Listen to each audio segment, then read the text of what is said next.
Muy buenos días, queridos hermanos. En esta mañana vamos a empezar con nuestra reflexión en la palabra de Dios. Y el título del mensaje para el día de hoy se llama ¿Cómo se manifiesta un avivamiento en la iglesia? La base para esta meditación se encuentra en dos versículos, uno del Antiguo Testamento y uno del Nuevo Testamento. La del Antiguo Testamento se encuentra en Joel capítulo 2, versículo 28. Que dice, y después de esto derramaré de mi espíritu sobre toda carne, y profetizarán vuestros hijos y vuestras hijas, y vuestros ancianos soñarán sueños, y vuestros jóvenes verán visiones. Y Lucas capítulo 24, versículo 49 dice, he aquí yo enviaré la promesa de mi Padre sobre vosotros, pero quedaos vosotros en la ciudad de Jerusalén, hasta que seáis investidos de poder desde lo alto. ¿Cómo se manifiesta un avivamiento en la iglesia? ¿Qué significa avivamiento? Avivamiento significa avivar, encender, vivificar o animar. Como dijimos la semana pasada, avivamiento es una acción de Dios sobre su iglesia que la lleva a tener pasión por Dios, hambre por Dios, y le lleva a tener compasión por los perdidos y hambre por santidad. El primer avivamiento en la era cristiana se produjo en Jerusalén en el año 50 después de Cristo. Esto sucedió en el día de Pentecostés. Esta experiencia dio nacimiento realmente a la iglesia, a esta iglesia que se le conoce comúnmente como la iglesia primitiva. El Espíritu Santo en ese momento descendió sobre 120 personas que estaban clamando desde hace 10 días en el aposento alto y fueron llenas de poder. Estas personas impactaron al mundo de su tiempo y, como dice el escritor de Hechos, ¿no?, trastornaron el mundo de su tiempo. Todos ellos realmente llegaron a parecerse tanto a Jesús, hablaban como Cristo, amaban como Cristo, predicaban como Cristo. Entonces allí en Antioquía por primera vez le llamaron cristianos, dice el capítulo 11 versículo 26 del libro de los Hechos. Este término realmente era en ese tiempo despreciativo, realmente despectivo, significaba pequeños cristitos porque eran como Cristo. Había una comunión genuina entre ellos. Ellos estaban todos los días, como dice Hechos, en el templo y en las casas, y partían el pan y comían con alegría y sencillez de corazón. El líder de esta primera iglesia era Pedro. Y esto es interesante, este impacto, porque dice que en la primera predicación, en su primer mensaje de Pedro, 3,000 personas se arrepintieron y se bautizaron. Llegó un segundo mensaje, no muchos días después, se añadieron 5,000 personas más. La iglesia primitiva, hermanos, crecía todos los días. No solamente cuando predicaban los apóstoles, sino cada día. Porque Hechos 2:47 dice que el Señor añadía cada día a la iglesia los que habían de ser salvos. Esta era una iglesia imparable. A pesar de las amenazas, a pesar de las cárceles, las intimidaciones, ellos no pararon de predicar el Evangelio.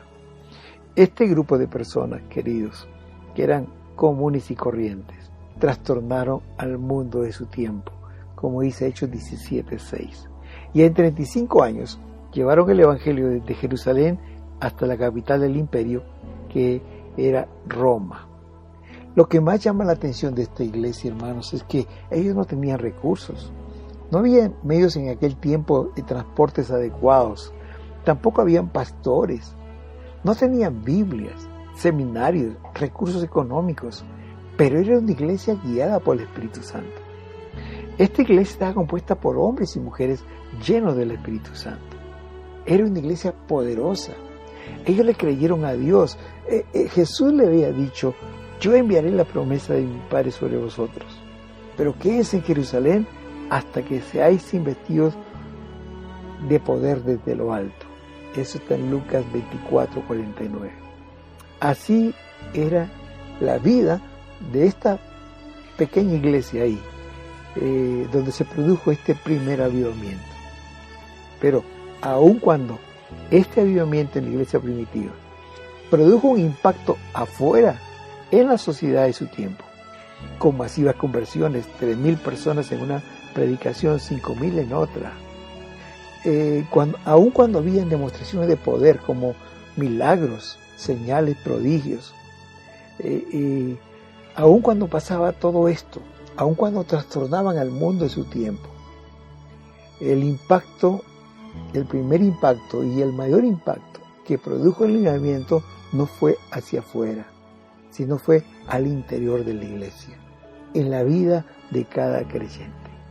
Por eso que en esta mañana vamos a ver 4 efectos que produce un verdadero avivamiento en la vida de la iglesia. ¿Cómo se manifiesta un avivamiento en la iglesia?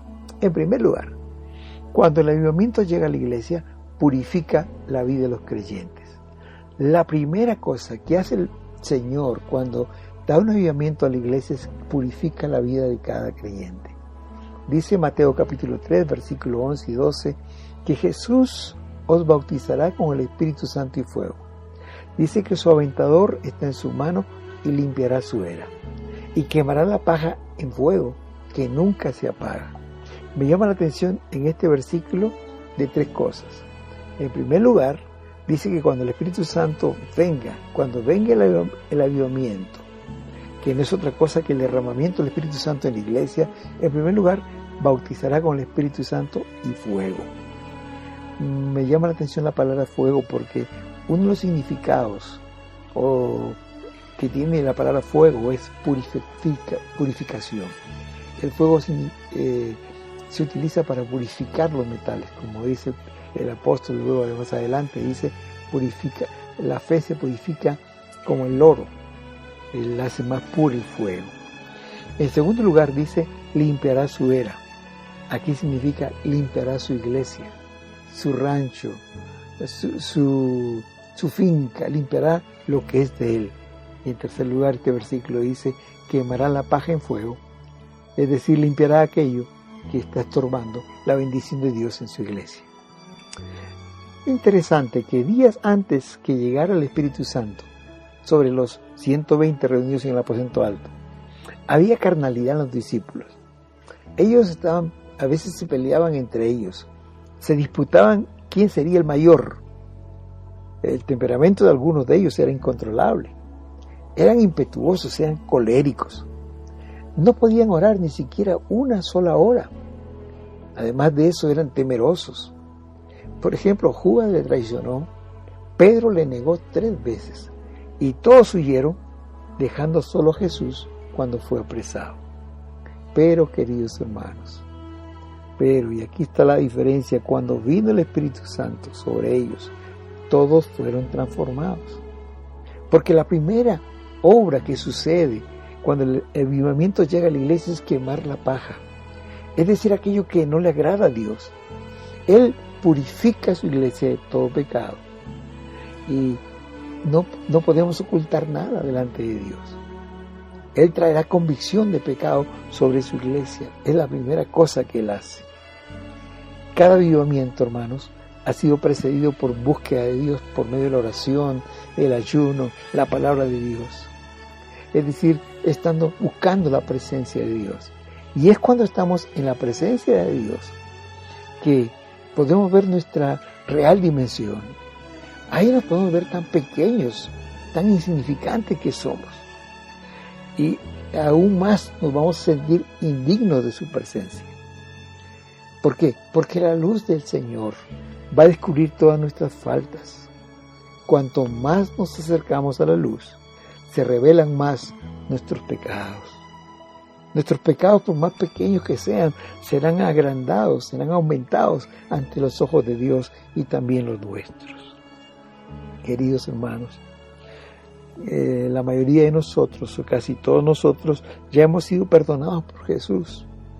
La vieja vida ya quedó atrás y ya no robamos, ya no adulteramos, no nos emborrachamos, no nos drogamos, no matamos, etcétera, etcétera, etcétera. Pero, ¿qué de nuestros pensamientos? ¿Qué de nuestros sentimientos? ¿Qué de las actitudes? ¿O qué de las motivaciones con las cuales hacemos las cosas? Estas cosas no se ven ante los ojos de los hombres, pero ahí están. Y sabe una cosa, Dios las ve. El Salmo 51:5 dice, Dios ama la verdad en lo íntimo, en lo secreto. Dios ama la verdad en lo secreto. Y lo que más desea Dios es que su iglesia sea una iglesia sin mancha, ni arruga, ni cosa semejante, como nos dice Efesios 5:27. El Señor desea, anhela una iglesia santa. Y en el verso 25, anterior al 27, dice que Cristo amó a la iglesia y se entregó a sí mismo por ella, para santificarla, para presentársela a sí mismo como una iglesia gloriosa, sin mancha, ni arruga, ni cosa semejante. La primera cosa que sucede cuando el avivamiento llega a la iglesia es purificarla. A Dios le importa más lo que somos que lo que hacemos. Si comenzamos a buscar a Dios, Él limpiará nuestras vidas y la vida de nuestra iglesia. Y Él nos hará vasos de honra para dar la gloria a Él, para que nos pueda usar con libertad. Leí en este libro del pastor Jim Cymbala que cuando comenzaron a orar al Señor en esa iglesia pequeña ahí en Brooklyn, New York, dice que las primeras cosas que sucedieron es que Dios destapó el pecado que había en la iglesia. Un día martes, mientras estaban orando allí en la iglesia, vino corriendo casi la señora que manejaba el dinero en la iglesia y vino diciendo que tengan piedad de ella, que se arrepentía, pero que ella había estado sustrayendo dinero que le pertenecía a la iglesia. Sin duda, Dios le perdonó, Dios limpió el pecado, el dinero fue restituido y el Señor comenzó a limpiar su iglesia y luego la comenzó a usar para la gloria de Dios. En segundo lugar, cuando el avivamiento llega a la iglesia, la segunda cosa que hace es darnos poder para vivir vidas santas. La promesa de Jesús era: quedaos vosotros en la ciudad de Jerusalén hasta que seáis investidos de poder desde lo alto. Lucas 24:49. Este poder que Jesús ofreció no era un poder para conquistar el mundo, sino en primer lugar un poder para vivir vidas santas, vidas victoriosas sobre el pecado, poder sobre el mundo, poder sobre la carne, que son los tres enemigos del cristiano: el pecado, el mundo, la carne. Dios no quiere que seamos cristianos inestables, que una vez estemos bien con el Señor y otra vez estemos lejos de Él. No. Dios quiere que vivamos firmes con Él, venciendo al pecado cada día. Él no quiere que vivamos bajo la pisada del pecado, siendo esclavos de algún hábito pecaminoso. Dios quiere que seamos libres de todo pecado, de toda atadura. El Espíritu Santo quiere darnos ese poder para que podamos caminar en victoria cada día. Cuando vivimos bajo el poder del Espíritu Santo, aquellas cosas pecaminosas que nos atraían o nos doblegaban, nos tenían esclavos, no tendrán poder sobre nosotros, porque caminaremos guiados por el Espíritu de Dios. Como dice Pablo en Gálatas 5, 16, 18, andad en el Espíritu y no satisfagáis los deseos de la carne, porque el deseo de la carne es contra el Espíritu, y estos se oponen entre sí, para que no hagáis lo que quisieres. Pero si sois guiados por el Espíritu, no estáis bajo la ley. Y más adelante dice en Gálatas 5, 24, 25, que los que son de Cristo han crucificado la carne con sus pasiones y deseos. Si vivimos por el Espíritu, andemos también por el Espíritu. Cuando andamos en el Espíritu, la carne no tiene poder sobre nosotros. Al contrario, dice aquí, han crucificado la carne con sus pasiones y deseos. Es cuando vivimos en la presencia de Dios y en el poder de su Espíritu Santo que el diablo huye de nosotros. Como dice el apóstol Santiago, resistid al diablo y él huirá de vosotros. Me encanta el libro de Isaías en el capítulo 10, versículo 24, cuando dice, que acontecerá en aquel tiempo, es decir, cuando llegue este avivamiento, que su carga será quitada de tu hombro y su yugo de tu cerviz, y el yugo se pudrirá a causa de la unción.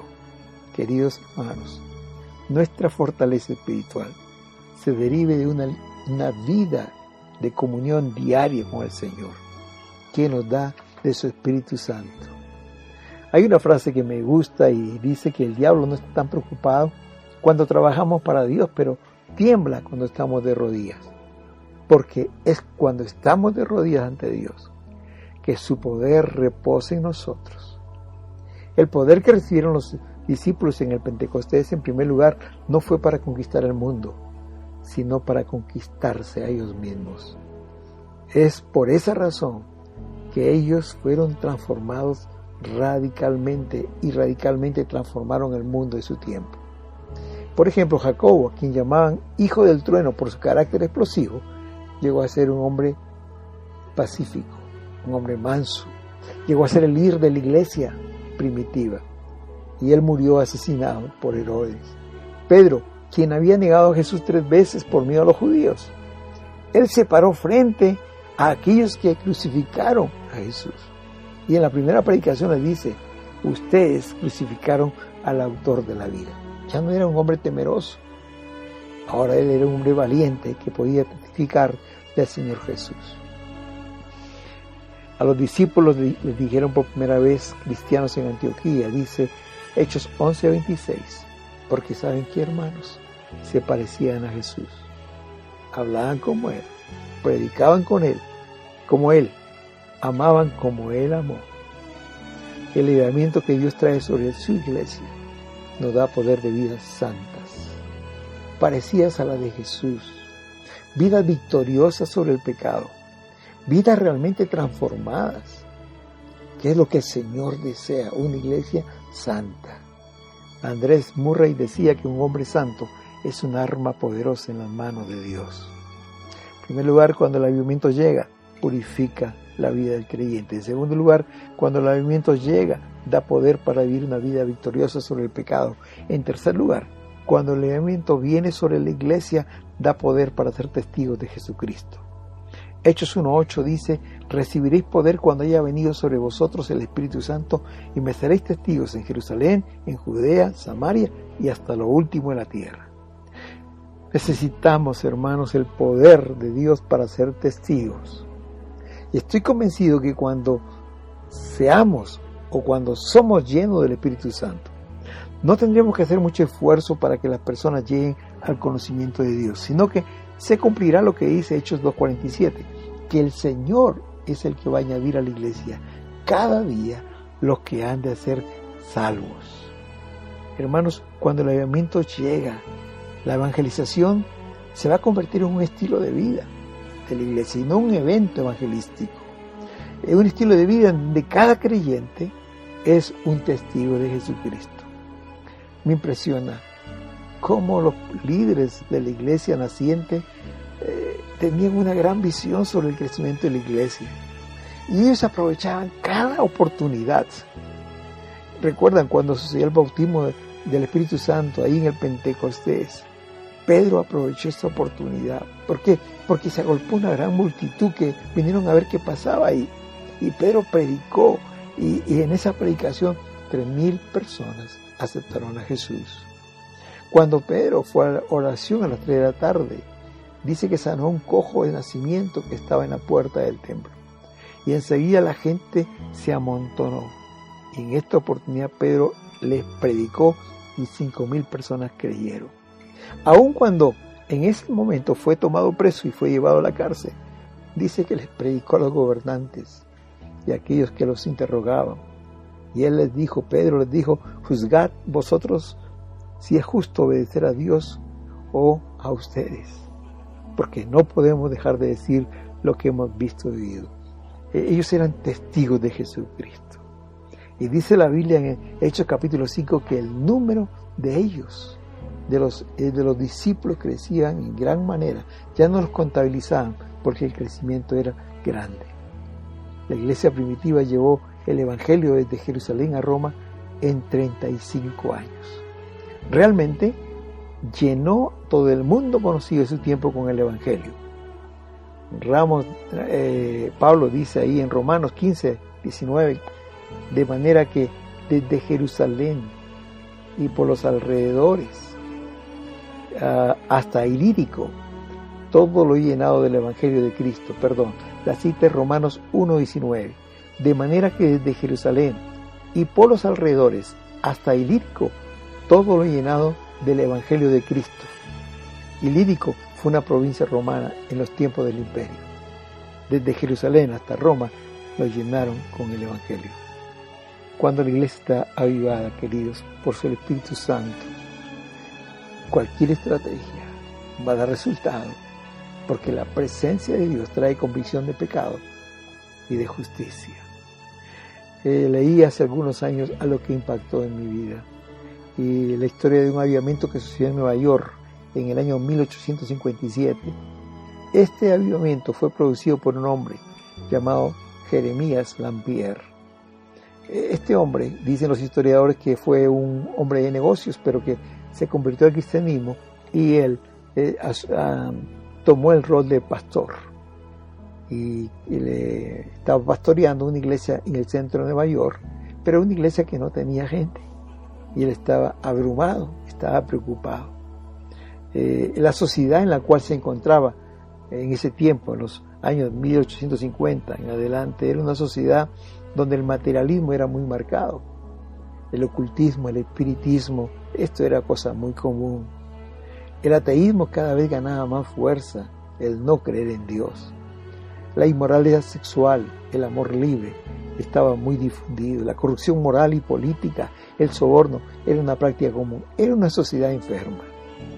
Pero Dios guió a este hermano Lampier para empezar una reunión de oración al mediodía.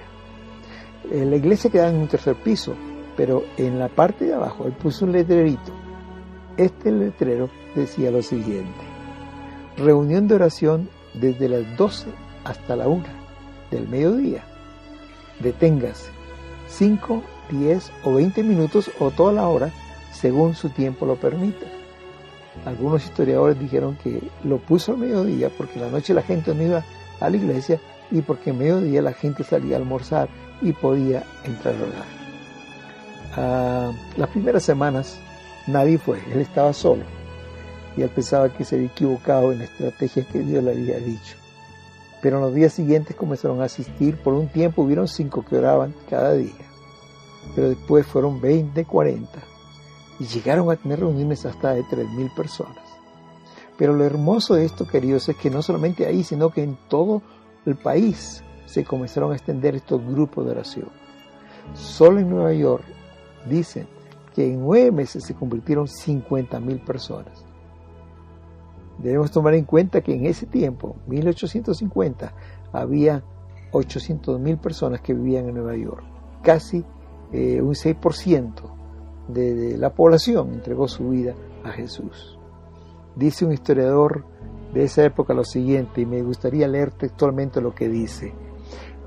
Dice que había un ambiente de la presencia e influencia de Dios sobre gran parte de los Estados Unidos. Habían zonas en que esa influencia divina era tan patente que simplemente por convicción y repentinamente las personas eran convertidos a Cristo, sin nada o con muy poca ayuda humana. Es decir, naturalmente se convertían al Señor. Se cuenta, dice él, que un barco carguero que procedía de Europa y que al acercarse a Nueva York, dice, cayó la presencia del Espíritu sobre todas las personas que navegaban.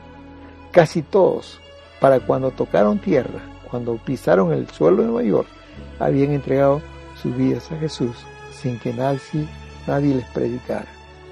En las reuniones de oración también habían impresionantes conversiones, dice él. Cierto día entró un hombre que estaba por asesinar a su mujer y después suicidarse. De repente interrumpió a que exhortaba al arrepentimiento y llorando y gritando a viva voz dijo: ¿qué necesito hacer para ser salvo? Allí mismo él se convirtió a Cristo. En otra reunión de oración, el que dirigía leyó una petición de oración que decía así: una mujer pide que oremos por su marido para que se convierta y sea un discípulo de Cristo. De repente un hombre alto y fornido se paró y dijo: yo sé que yo soy el esposo de esa mujer, oren por mí. Apenas se sentó, otro hombre se paró diciendo: no, yo soy ese hombre, por favor, oren por mí. Entonces unos 3 o 4 5 se pararon rogando lo mismo. Comenzó un avivamiento en ese lugar. Y en ese lugar donde estos hombres testificaron, cuando menos 500 fueron convertidos a Cristo en ese día. Queridos, cuando el avivamiento llega a la iglesia recibe el poder para ser testigos del Señor. En cualquier lugar, como dice Hechos 1:8, hasta lo último en la tierra. Urgente, necesitamos un avivamiento. Y de esa manera, como iglesia del Nazareno, podamos cumplir con su misión de hacer discípulos semejantes a Cristo en nuestras ciudades, en nuestros países. Y en cuarto lugar, hermanos, cuando un avivamiento llega a la iglesia, nos da visión. En Hechos 2:17, Lucas menciona lo que dijo el profeta Joel cientos de años antes. Y en los postreros días, dice Dios, derramaré de mi espíritu sobre toda carne. Vuestros hijos y vuestras hijas profetizarán. Y ojo, vuestros jóvenes verán visiones y vuestros ancianos soñarán sueños. Hermanos queridos, la visión no se encuentra cuando buscamos la visión. La visión se encuentra cuando buscamos a Dios, porque es en la presencia de Dios que recibimos su visión. Pablo era un hombre que vivía lleno del Espíritu Santo, que vivía en la presencia de Dios cada día, y él era un hombre visionario. Yo creo que no ha habido hombre sobre esta tierra que haya recibido un desafío más grande que el que recibió Pablo: ser pastor de los gentiles. Esto significa ser pastor de todos, menos de los judíos. Qué gran desafío, ser pastor de todo el mundo. Él no contaba con recursos, no habían carros, no habían radios, no había imprenta, no habían libros, no habían Biblias, no había seminarios, no había dinero para sus viajes, pero él era un hombre lleno del Espíritu Santo y un hombre visionario. Constantemente vemos en el libro de los Hechos que Dios le dio una visión. Y me llama la atención que casi siempre esta visión era de noche. El Espíritu Santo le alimentaba de su visión para alcanzar el mundo. Por ejemplo, dice Hechos 16, 6, 8. El Espíritu Santo le prohibió hablar en Asia. Y luego intentaron ir a Bitinia, pero el Espíritu Santo no se lo permitió. Pero se le mostró una visión de noche. Un varón macedonio estaba de pie rogándole, diciéndole: pasa a Macedonia y ayúdanos. Cuando estaba en Corinto también tuvo otra visión. Dice que el Señor le dijo a Pablo en visión de noche: no temas, sino habla, no calles, porque yo estoy contigo, y ninguno pondrá sobre ti la mano para hacerte mal, porque yo tengo mucho pueblo en esta ciudad. Cuando Pablo estaba viajando a Roma y él era un preso ahí en el barco, dice que vino una tormenta tan grande y todos tan desesperados, se querían suicidar, porque el barco se partía literalmente en dos. Pero Pablo les dijo: esta noche ha estado conmigo el ángel de Dios, de quién soy y a quién sirvo, diciendo: Pablo, no temas, es necesario que comparezcas ante César, y aquí Dios te ha concedido a todos los que navegan contigo. Pablo era un hombre de visión, el Espíritu Santo le daba visión, le decía qué hacer en cada momento y qué no hacer también.